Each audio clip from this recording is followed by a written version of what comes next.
Bagaimana supaya anak itu jangan terlalu tergantung dengan ibu? Cobalah tolong sebarkan kepada teman-teman kita supaya anak kita ini bisa bangkit sendiri, bisa hidup sendiri mandirian. Karena ketergantungan itu merupakan hambatan yang luar biasa. Jangan dikira. Iya. Kadang-kadang anaknya yang tegar, ibunya yang nangis. Di pondok di sini, anaknya ketawa-ketawa, ibunya yang nangis.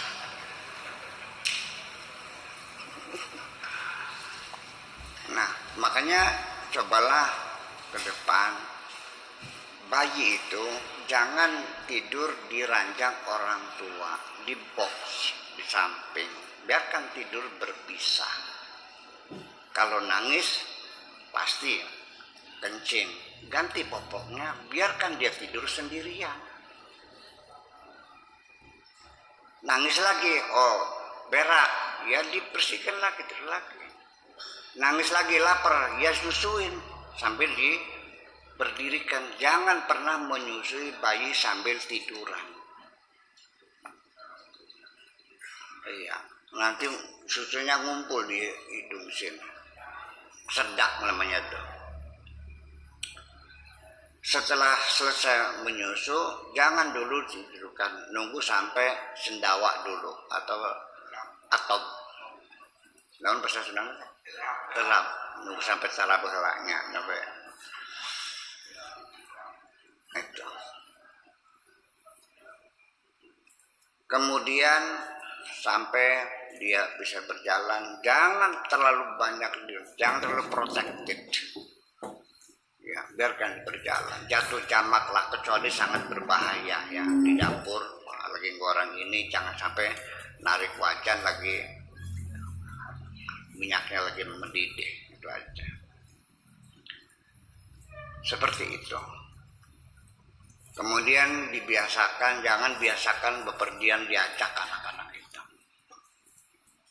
Ya, supaya dia belajar kemandirian. Dia bisa menghadapi kehidupan sendiri.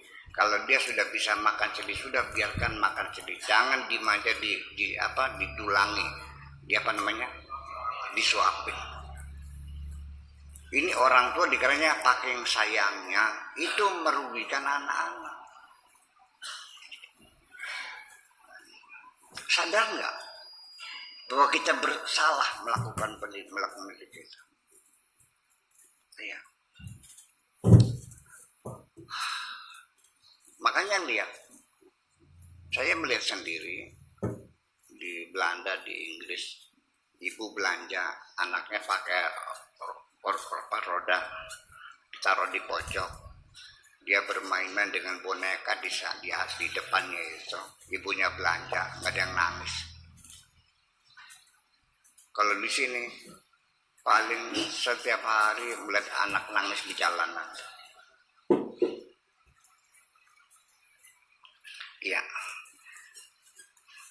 semacam itu. Nah, kemudian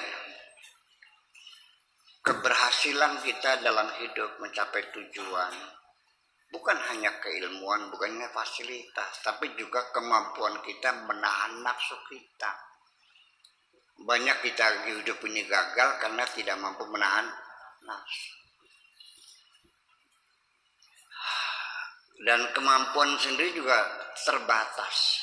Makanya kita mengukur kemampuan kita, jangan ogohan, jangan sopud, jangan percaya diri berlebihan, aku mampu, aku sanggup, aku siap menghadapi tantangan, belum tentu.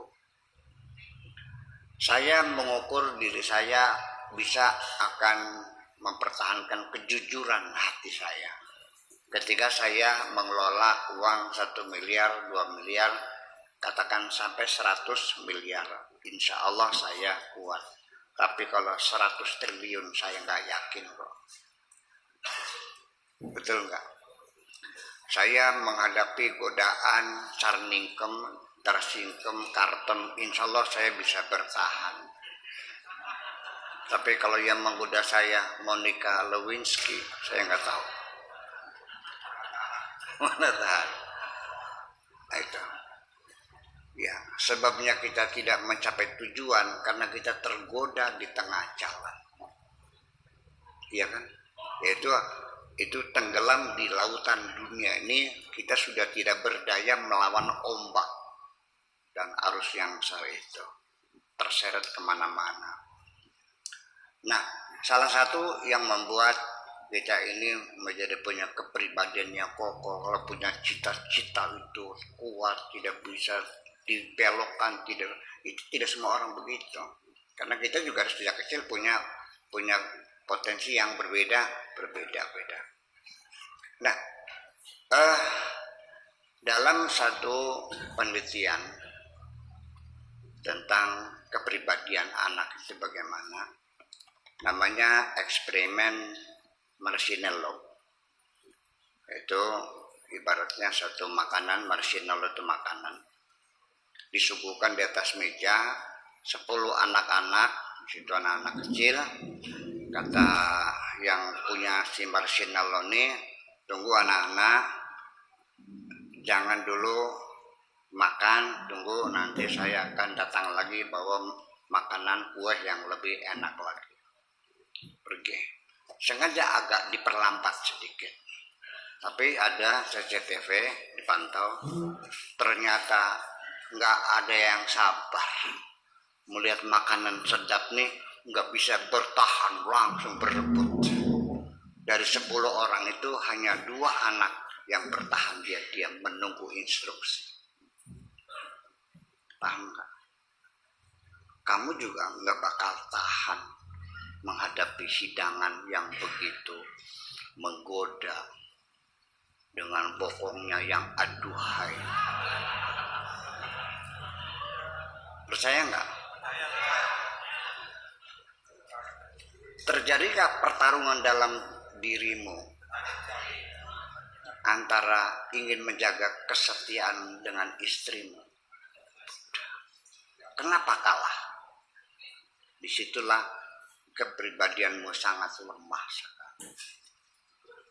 Dari anak 10 itu, diamati 30 tahun kemudian, yang menjadi orang besar 2 orang anak itu, yang dia bisa menahan diri.